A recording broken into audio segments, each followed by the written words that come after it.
तो hello guys, तो आपका फिर से स्वागत है द एक्सप्लेनर के अंदर। तो गाइस, जब व्हाट इफ का सीजन 1 आया था तो उसके अंदर में बहुत सारे पावरफुल कैरेक्टर्स दिखाए गए थे, जैसे कि watcher, infinity Ultron, supreme strange, और इन सब के ऊपर मैंने एक वीडियो बना रखी है। और अब आया है व्हाट इफ का सीजन 2, जो कि अब खत्म भी हो चुका है। और इसके अंदर भी हमें बहुत सारे पावरफुल कैरेक्टर्स दिखाए गए हैं और कुछ तो न्यू इंट्रोड्यूस भी कराए गए हैं, जैसे कि काहोरी। अब वो ना तो मार्वल कॉमिक्स के अंदर और ना ही मार्वल मूवीज के अंदर एग्जिस्ट करती है। इसकी सबसे पहली अपीयरेंस व्हाट इफ सीजन 2 ही है और इसकी पावर जो है वो सारे कैरेक्टर से डिफरेंट है और सबसे ज्यादा पावरफुल भी दिखाई गई व्हाट इफ सीजन 2 के अंदर। तो आज की इस वीडियो के अंदर आपको मैं व्हाट इफ सीजन 2 के टॉप 5 मोस्ट पावरफुल कैरेक्टर्स बताऊंगा और इनमें से कौन है सबसे ज्यादा पावरफुल। तो अगर आपको भी जानना है तो वीडियो को अंत तक पूरा देखना और वीडियो को लाइक करके चैनल को भी सब्सक्राइब कर देना। तो चलते अपनी वीडियो की तरफ। तो 5वें नंबर पे आता है हमारा थॉर हल्क। अब थॉर हल्क का एक ऐसा वर्जन है जो कि अपनी पावर्स के पीक पे जा चुका है और इसका नाम थॉर हल्क इस मारे हैं क्योंकि इसके अंदर थॉर की भी पावर है और थॉर हेला की भी पावर है, इसीलिए इसे थॉर हल्क कहा जा रहा है। अब आप ये अंदाजा लगा लो कि अपना हल्क कितना ज्यादा पावरफुल है। ऊपर से हेला जो कि मौत की देवी है और गॉड ऑफ थंडर, ये तीनों अगर आपस में मर्ज हो जाए तो कितने ज्यादा पावरफुल कैरेक्टर बनेंगे। और वो ही सारी पावर अपने थॉर हल्क के पास है और इसके पास एक स्वॉर्ड भी है और वो भी बहुत ही ज्यादा ड्यूरेबल है और पावरफुल है, जो कि वो आखिरी में कैप्टन कार्टर को दे देता है, जो कि हमने व्हाट इफ के अंदर देखा था। और ये 5वें नंबर पे इसीलिए क्योंकि एक तो ये हल्क है, ऊपर से इसके अंदर थॉर की भी पावर है, ऊपर से हेला की भी पावर है। तो आप अंदाजा लगा लो कि ये कितना ज्यादा पावरफुल होगा।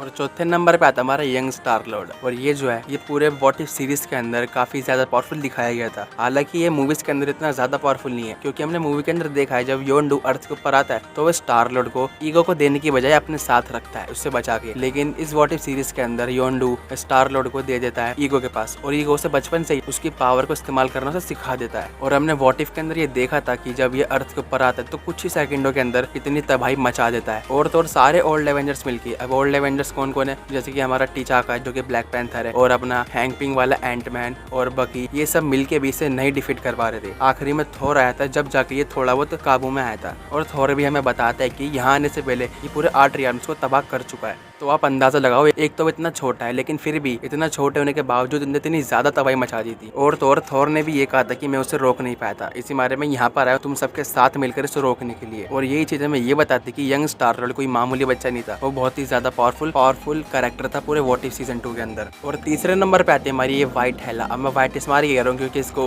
कुछ सेकंडों के लिए व्हाइट सूट भी दिया गया था, मतलब व्हाइट कलर की इसके ऊपर शाइनिंग दिखाई गई थी। अब इस हेला के अंदर भी पहले तो अपनी जितनी मार्वल मूवीज के अंदर पावर दिखाई गई है वो सब पावर होती है, लेकिन इसके अंदर ओडिन जैसे कि मूवी के अंदर थोर से उसकी पावर और हैमर के ऊपर एन्चेंटमेंट कर देता है, वैसे इसके साथ भी करता है। इससे सारी पावर छीन लेता है और इसके हेलमेट के ऊपर भी एन्चेंटमेंट कर देता है और इसे अर्थ पर भेज देता है क्योंकि इसके पास तालों की भी पावर्स आ जाती है, जो कि ये सीखने जाती है ओडिन से बदला लेने के लिए। और जब ये सीख कर आ जाती है तो ये अपने हेलमेट के लिए वर्दी हो जाती है, तो हेलमेट इसके पास आ जाता है और इसकी पावर जो कि पहले थी वो भी इसके पास आ जाती है और इन सब पावर के साथ मिलकर ये ओडिन तक को डिफीट कर देती है। तो आप अंदाजा लगाओ कि ओडिन गॉड ऑफ वॉर है और वो बहुत ही ज्यादा पावरफुल है, लेकिन इससे हेला के वर्जन ने ओडिन को डिफीट कर दिया था, इसीलिए ये तीसरे नंबर पे आती है। और दूसरे नंबर पे आती है हमारी काहोरी। अब काहोरी व्हाट इफ सीजन 2 के अंदर ही इंट्रोड्यूस हुई थी और इसको पावर टेसरेक्ट से मिलती है, इसलिए इसकी पावर बाकी कैरेक्टर से काफी ज्यादा डिफरेंट है और ये अपनी पावर के साथ कुछ भी कर सकती है। इसकी पावर से सुपर स्पीड आ जाती है, ये कहीं का भी पोर्टल ओपन कर सकती है डॉक्टर स्ट्रेंज के जैसे। वो इसकी पावर के बारे में ज्यादा अंदाजा जब लगा था जब इसने इन्फिनिटी किलमॉन्गर को बड़ी इजीली डिफीट कर दिया था। तो जब इन्फिनिटी किलमॉन्गर इसके पास आता है तो ये उसके सूट को निकाल के उसे बैटल वाली जगह पे टेलीपोर्ट कर देती है। अब आप ये एक अंदाजा लगाओ कि इन्फिनिटी किलमॉन्गर जो कि कुछ देर पहले यूनिवर्स का मोस्ट पावरफुल कैरेक्टर था, उसे काहोरी ने 1 सेकंड के अंदर ही एक नॉर्मली कैरेक्टर बना दिया था।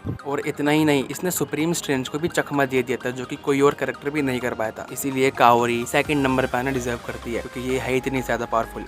पहले नंबर पे आता है हमारा सुप्रीम स्ट्रेंज। अब सुप्रीम स्ट्रेंज जो है वो व्हाट इफ सीजन 1 के अंदर भी बहुत ही ज्यादा पावरफुल था और टॉप पर था और व्हाट इफ सीजन 2 के अंदर भी ये टॉप पर ही है क्योंकि ये है इतना ज्यादा पावरफुल और जो काम इनने सीजन 2 के अंदर करे हैं वो इन्हें सीजन 1 के अंदर भी नहीं करे थे। सीजन 2 के अंदर ने कई सारे यूनिवर्सेस के मोस्ट पावरफुल कैरेक्टर को पकड़ के एक बोतल के अंदर बंद कर दिया था, जिसके अंदर थॉर हल्क भी था। अब वो इतना ज्यादा पावरफुल है लेकिन सुप्रीम स्ट्रेंज उससे भी कई गुना ज्यादा पावरफुल है, इसीलिए उसे पकड़ के एक बोतल के अंदर बंद कर दिया था। और तो और उसने एक नया यूनिवर्स भी क्रिएट कर दिया था जिसके अंदर क्रिस्टीन भी थी, लेकिन वो उस यूनिवर्स के अंदर खुद नहीं था क्योंकि उसने सेक्रीफाइस कर दिया था। अब हालांकि अपना सुप्रीम स्ट्रेंज चाहता तो कैप्टन कार्टर और काहोरी को इजीली किल कर देता, लेकिन उसने ऐसा करा नहीं क्योंकि उसे वो एक वर्ल्ड तैयार करना था इस मारे, वरना वो काम सुप्रीम स्ट्रेंज के लिए लिए एक मामूली काम था, क्योंकि भाई वो उसने पूरी डार्क होल्ड पढ़ रखी है, पूरे यूनिवर्स को वो खा चुका है और इन्फिनिटी अल्ट्रॉन को उन्हें डिफीट करा है। इतने सारे पावरफुल कैरेक्टर्स को एक जगह पे बंद कर रखा है, तो वो तो इतना ज्यादा पावरफुल हो गई कि 2 कैरेक्टर को इजीली किल कर दे, लेकिन वो ऐसा करता नहीं है और इसीलिए सुप्रीम स्ट्रेंथ टॉप पर आता है और व्हाट इफ सीजन 2 के सारे कैरेक्टर सबसे ज्यादा पावरफुल है। तो गाइस ये थे व्हाट इफ सीजन 2 के टॉप 5 मोस्ट पावरफुल कैरेक्टर। अगर मेरी रैंकिंग में थोड़ी बहुत दिक्कत है तो आप मुझे कमेंट करके बता देना। बाकी यही था आज की वीडियो के अंदर। वीडियो अगर आपने यहाँ तक देख ही लिया तो वीडियो को लाइक कर देना, चैनल को भी सब्सक्राइब कर देना। मैं मिलता हूँ आपसे अगली वीडियो में, तब तक के लिए बाय बाय।